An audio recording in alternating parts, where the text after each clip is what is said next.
तरफ प्रदेश में कोरोना के नए रूप ओमिक्रॉन से संक्रमित मरीजों की संख्या में इजाफा हो रहा है, वहीं दूसरी ओर कोरोना मरीजों की संख्या में बढ़ोतरी हो रही है। नए मामलों में बेहताशा वृद्धि से राज्य में कोरोना की तीसरी लहर के लक्षण दिख रहे हैं।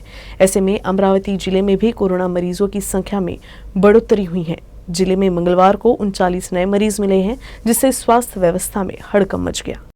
जिला सर्जन कार्यालय के अनुसार संत गाड़गे बाबा अमरावती विश्वविद्यालय, डॉक्टर पंजाबराव देशमुख कॉलेज प्रयोगशाला, रैपिड एंटीजन टेस्ट और अमरावती जिले में कोरोना मरीजों की जांच करने वाली विभिन्न प्रयोगशालाओं की रिपोर्ट के अनुसार मंगलवार को जिले में 39 नए कोरोना संक्रमित मरीज मिले हैं।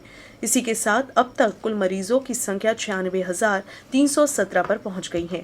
इसी पृष्ठभूमि में केंद्र सरकार ने भी विशेष कदम उठाना शुरू कर दिए हैं। केंद्र की ओर से 8 राज्यों को विशेष निर्देश भी जारी किए गए हैं। इस बीच संक्रमण से बचने के लिए स्थानीय स्तर पर ओमिक्रॉन संक्रमण से बचने की अपील भी की जा रही है। प्रशासन ने नागरिकों से नहीं घबराने की अपील की है, साथ ही सभी को सावधान रहने और बिना मास्क के घर से बाहर न निकलने की अपील की है।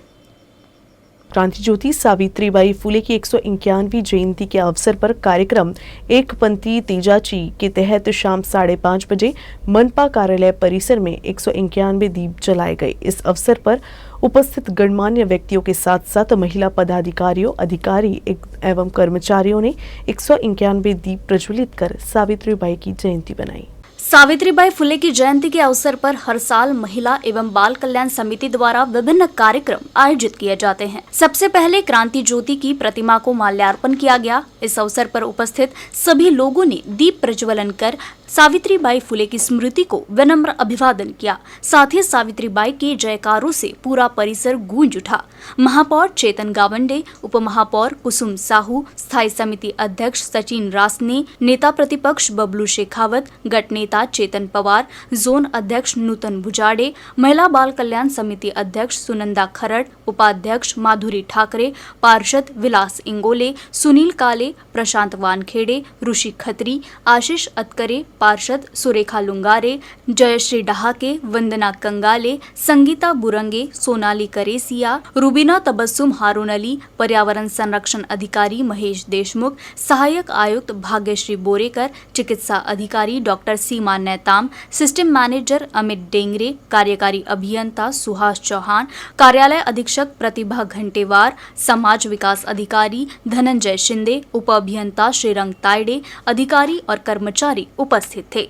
महिला एवं बाल कल्याण समिति के अध्यक्षा सुनंदा खरड़ एवं महिला व बाल कल्याण समिति के सदस्यों, महिला व बाल कल्याण अधिकारी एवं उपायुक्त नरेंद्र वानखेड़े के साथ ही महिला एवं बाल कल्याण विभाग के कर्मचारियों ने इस कार्यक्रम की सफलता के लिए कड़ी मेहनत की। कार्यक्रम का सूत्र संचालन व आभार प्रदर्शन जनसंपर्क अधिकारी भूषण पुसतकर ने किया। एनटीसी के स्वामित्व वाली फिनले मिल पिछले 2 साल से बंद है। 800 कर्मचारियों पर भूखे मरने की नौबत आने की वजह से कर्मचारियों ने चिमनी आंदोलन किया था। उस समय सरकार आश्वासन देकर आंदोलन वापस लेने में सफल रही थी, लेकिन वादे पूरे नहीं होने से सोमवार को मिल मजदूर सभा के अध्यक्ष अभय माथरे और राजा ठाकुर ने बॉयलर की 70 फीट ऊंची चिमनी पर चढ़कर आंदोलन शुरू किया। तहसील के इकलौते फिनले मिल के मजदूर अपने अधिकारों के लिए लड़ाई लड़ रहे हैं। मजदूरों को पिछले 17 से 18 माह से आधा वेतन दिया जा रहा था। 3 जनवरी को भारतीय मजदूर संघ ने अपना आंदोलन फिर से शुरू किया। इससे पहले चिमनी आंदोलन के दौरान प्रशासन ने रेलवे से पैसा मिलने के बाद मजदूरों को बकाया आधा वेतन देने का लिखित वादा किया था। कुछ दिन पहले रेलवे द्वारा 129 करोड़ रुपए का भुगतान किए जाने के बाद भी अभी तक श्रमिकों के बकाया वेतन का भुगतान नहीं किया गया है। इससे अचलपुर में फिनले मिल मजदूरों के परिवारों पर भूखे मरने की नौबत आ गई है। 1/2022 आज पुन्हा आम्ही चिमणी आंदोलनाचा पवित्र ह्याचा आहे उचललेला आहे। याचं कारण असं की 23/8/2021 जो पवित्र आम्ही उचलला होता चिमणी आंदोलनाचा, की प्रशासनाने असं जागृत झालं पाहिजे, त्याकरता आम्ही तो पवित्र उचलला होता। आज पण तेच कंडिशन आमच्यावर आलेले आहे।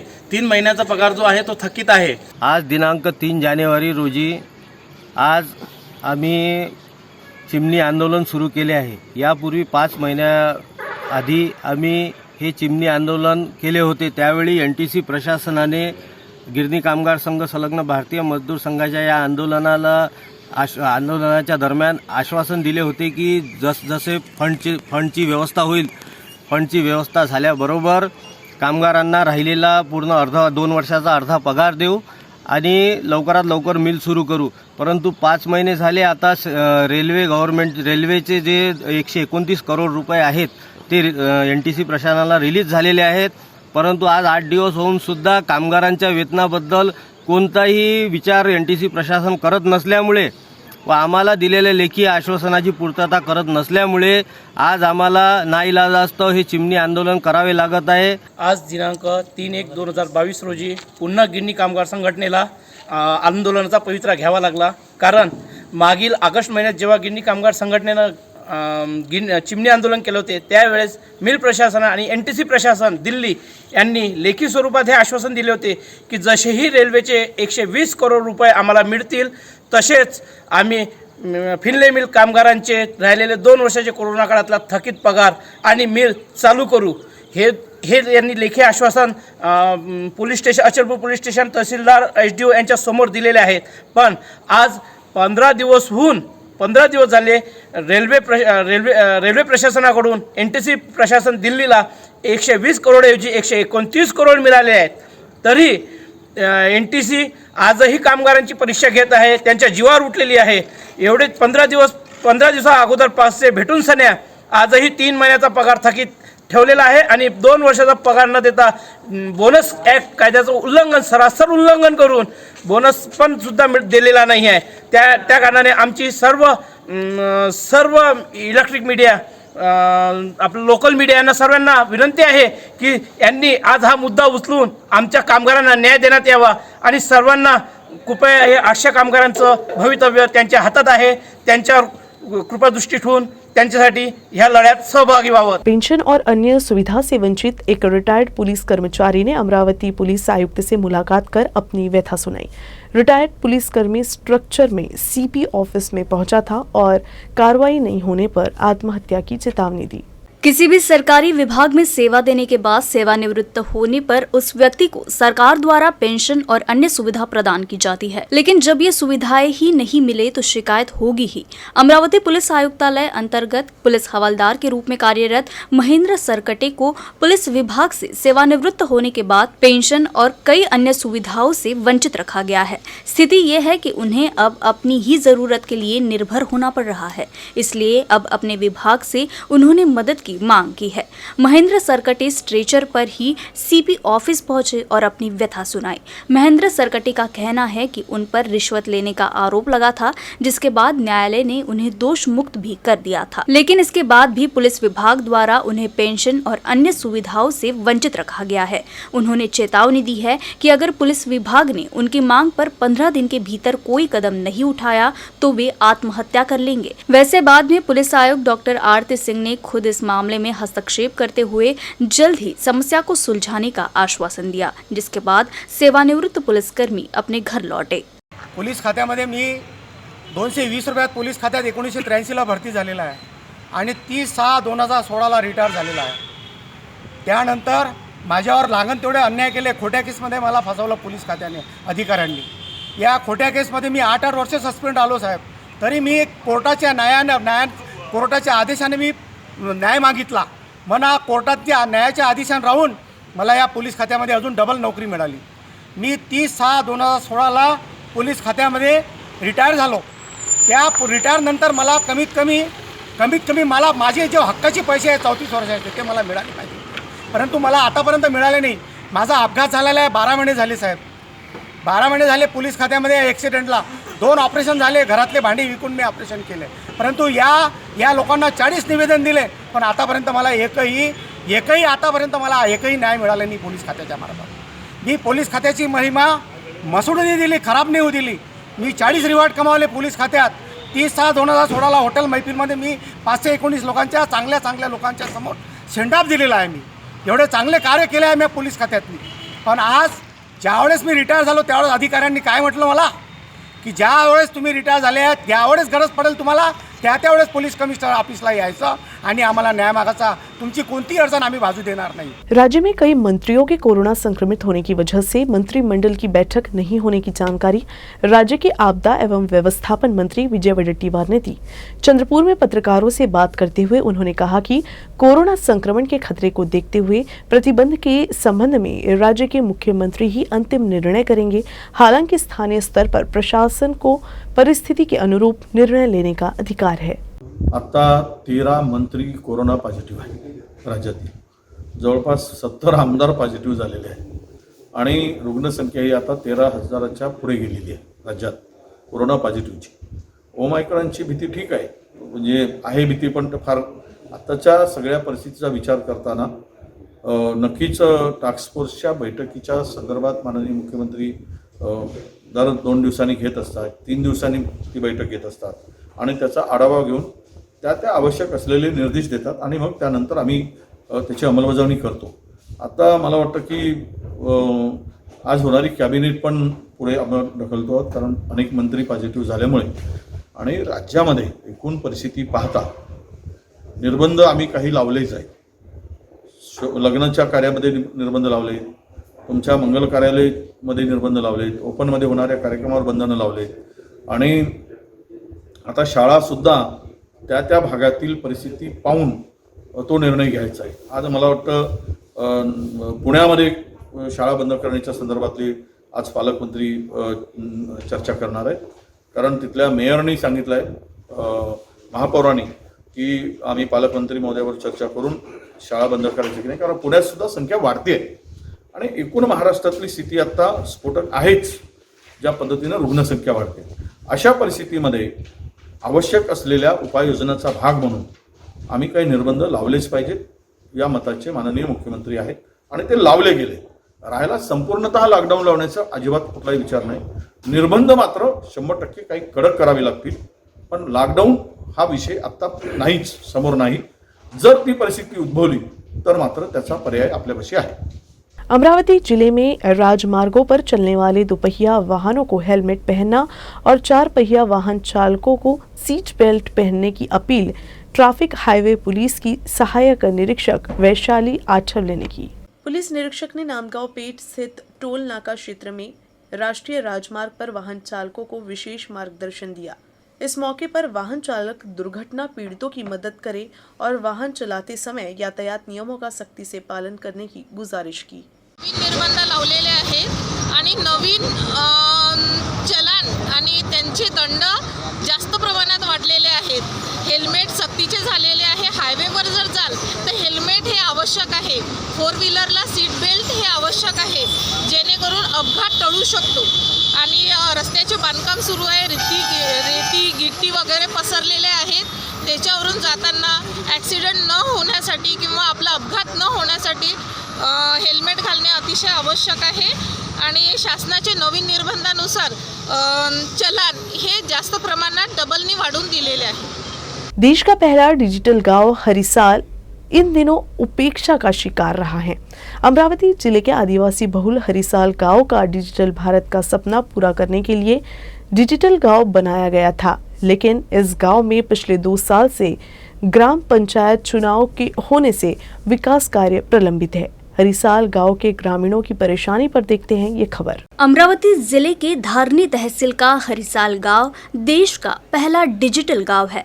हालांकि पिछले 2 वर्षों से ग्राम पंचायत की बर्खास्तगी और किसी न किसी कारण से समय समय पर चुनाव स्थगित होने से विकास प्रक्रिया पूरी तरह से बाधित हो गई है। प्रशासक और ग्राम सेवक की मिलीभगत से गांव में योजनाओं को केवल कागज पर ही रफा दफा किया जा रहा है, जबकि स्थिति ये है कि गांव में पीने की पानी की किल्लत है और हर तरफ गंदगी फैली हुई है। डिजिटलाइजेशन के समय 5 साल तक गांव में तेजी से विकास हुआ, लेकिन फडणवीस सरकार के सत्ता से जाने के बाद जिला प्रशासन और तहसील प्रशासन द्वारा हरिसाल गांव की उपेक्षा होती गई, जिससे इस गांव में कई विकास योजनाएं प्रलंबित है। डिजिटल गाव झालं, आम्हाला सध्या पाण्याची दुष्काळ आहे. पाणी नाही भेटणार या गावात, तर हे वर्ष तर आम्हाला काही भेटणारच नाही. म्हणजे काही लोकांना दिलं पाहिजे, एवढं मोठं डिजिटल गाव होऊन राहिलं, म्हणे काही स्वच्छता झालं पाहिजे. संडासले लोक जाऊन राहिले बाहेर, म्हणतात तिकडे जा नको, मग हे गरीब लोक कुठे जाणार आहे. आमच्या गावात रोजगारी पाहिजे आम्हाला. दही दुधाचा हे उत्पन्न आले भाव नाही असं आमचं मन होते. जंगलात आम्हाला जायला मना करून राहिले लोक. मग आम्ही लोकांचे किती हे आहे गरीब माणसाचे. फडणवीस सरकार के कार्यकाल के दौरान हरिसाल गांव की पहचान पूरे देश में हो गई थी. तत्कालीन राज्य सरकार ने हरिसाल गांव को देश के पहले डिजिटल गांव के रूप में पहचान दिलाई थी, लेकिन अब ये पहचान कहीं न कहीं खोती जा रही है. मेळघाटची परिस्थिती बघता आणि हे हरिसाल म्हणजे देशातलं पहिलं डिजिटल विलेज म्हणून आहे. तर याच्या या हरिसालमध्ये बाजार आहे, इथं राहणारा आदिवासी समाज आहे, त्या समाजासोबत इतरही समाज आहे, शाळा आहे, आश्रमशाळा आहे, PSC आहे, खाजगी शाळा आहे. या सगळ्या लोकांना खरंच एक चांगलं दर्जेदार शिक्षण मिळावं आणि ते डिजिटलच्या माध्यमातून मिळालं तर अजून महत्त्वाचं आहे. त्याचसोबत इथे शेती आहे, शेतीवर मोठ्या प्रमाणात लोक त्याच्या आधारावर जगतात. शेतीचं उत्पन्न कसं वाढू शकेल, कॉम्प्युटरचं प्रशिक्षण स्थानिक रोजगारांना जास्तीत जास्त कसा रोजगार मिळू शकेल, तर ते जास्त महत्त्वाचं असं वाटतं. आज रोजी निश्चितपणे की डिजिटलची गरज आहे, परंतु स्थानिक लोकांना जर रोजगार मिळत नसेल, पाणी मिळत नसेल, वीज मिळत नसेल, तर मला असं वाटतं की डिजिटल ही पुढची स्टेप आहे. परंतु शासनाने ते करत असताना ह्या महत्त्वाच्या ज्या बेसिक नीड्स आहेत, ज्या मूलभूत गरजा आहेत, त्याच्याकडे जास्त लक्ष देण्याची गरज आहे. या गावामध्ये लोकांना रोजगार हमी अंतर्गत जेवढ्या प्रमाणात रोजगार मिळाला पाहिजे तो रोजगार अजून मिळत नाही आहे आणि लोक स्थलांतर करण्याच्या मार्गावर आहेत. तर शासनाने त्याच्याकडे सुद्धा लक्ष द्यावं. हरिसाल गांव में मुफ्त में वाईफाई की सुविधा देने के साथ ही हॉटस्पॉट है, लेकिन अक्सर ग्रामीणों की शिकायत रहती है कि इंटरनेट काफी स्लो रहता है, जिससे ऑनलाइन काम करना मुश्किल है. वहीं दूसरी ओर ये भी कहा जाता है यूजर्स अधिक होने से वाईफाई की स्पीड प्रभावित होती है. खैर ये तो अलग बात है, लेकिन इतना तो तय है कि फिलहाल हरिसाल गांव में इंटरनेट की स्पीड कम होने से यहाँ ऑनलाइन काम करने में समस्या आ रही है. देश के पहले डिजिटल गांव की ये स्थिति कई सवाल भी उठा रही है. अमरावती से अरुण जोशी, UCN न्यूज. अकोला जिले में इन दिनों सोयाबीन और कपास को अच्छा भाव मिल रहा है. बाजार में सोयाबीन और कपास को अच्छा भाव मिलने से किसान काफी खुश हैं. वहीं अकोला के कृषि उत्पन्न बाजार समिति में भी किसानों की भीड़ बढ़ गई है. अकोट के बाजार में कपास 9,000 रुपए से अधिक बिका, जबकि वर्धा जिले के सिंधी रेलवे कृषि उपज मंडी समिति में 31 दिसंबर को सर्वाधिक भाव 9,900 रुपए प्रति क्विंटल दर्ज किया गया. इस बीच व्यापारियों को संकेत मिल रहे हैं कि निकट भविष्य में कपास की कीमत 10,000 रुपए से 11,000 रुपए तक जा सकती है. कपास के साथ साथ बाजार में आवक बढ़ने के बावजूद सोयाबीन की कीमतों में तेजी जारी है. अकोला और आसपास के बाजार समितियों में सोयाबीन की औसत कीमत 6,500 रुपए से अधिक हो रही है. हालांकि सोयाबीन और कपास की कीमतों में पिछले कुछ दिनों से स्थिरता बनी हुई है, जबकि किसान भी फसल बेचने में कोई हड़बड़ी नहीं कर रहे थे. हालांकि कपास की कीमतों और सोयाबीन की कीमतों में हालिया वृद्धि पर किसान संतोष व्यक्त कर रहे हैं. 27 दिसंबर को सेलू में भी कपास की कीमत 9,100 रुपए थी. वैसे अब फिर से कीमत 800 रुपए बढ़ने के संकेत हैं, जिससे कपास की कीमत कुछ दिनों में 10,000 रुपए से 12,000 रुपए तक हो जाएगी. वैसे शुरुआत में कपास और सोयाबीन की कीमत में गिरावट आई थी, इसलिए किसान थोड़े निराश भी हुए थे. लेकिन कपास और सोयाबीन की कीमतों में वृद्धि के कारण बाजार में सोयाबीन की आवक काफी बढ़ गई है. अच्छी गुणवत्ता वाली सोयाबीन की कीमत 6,700 रुपए प्रति क्विंटल तक है. स्वर्गीय माणिकराव धवले स्मृति प्रतिष्ठान और Shri Shivaji college of arts and commerce ने संयुक्त रूप से इस वर्ष भी स्वर्गीय माणिकराव धवले स्मृति राज्य स्तरीय वाद विवाद प्रतियोगिता का आयोजन किया. प्रतियोगिता सीमित संख्या में प्रतियोगियों की उपस्थिति में आयोजित की गई थी. श्री शिवाजी कला वाणिज्य महाविद्यालय अमरावती में मंगलवार को प्रतियोगिता का उद्घाटन हुआ. सदन के अनुसार राज्य के इतिहास में पहली बार कॉलेज के छात्रों के बीच निजीकरण जनहित में है विषय पर प्रतियोगिता आयोजित की जा रही है. प्रतियोगिता सीधा प्रसारण फेसबुक और यूट्यूब पर किया जा रहा है.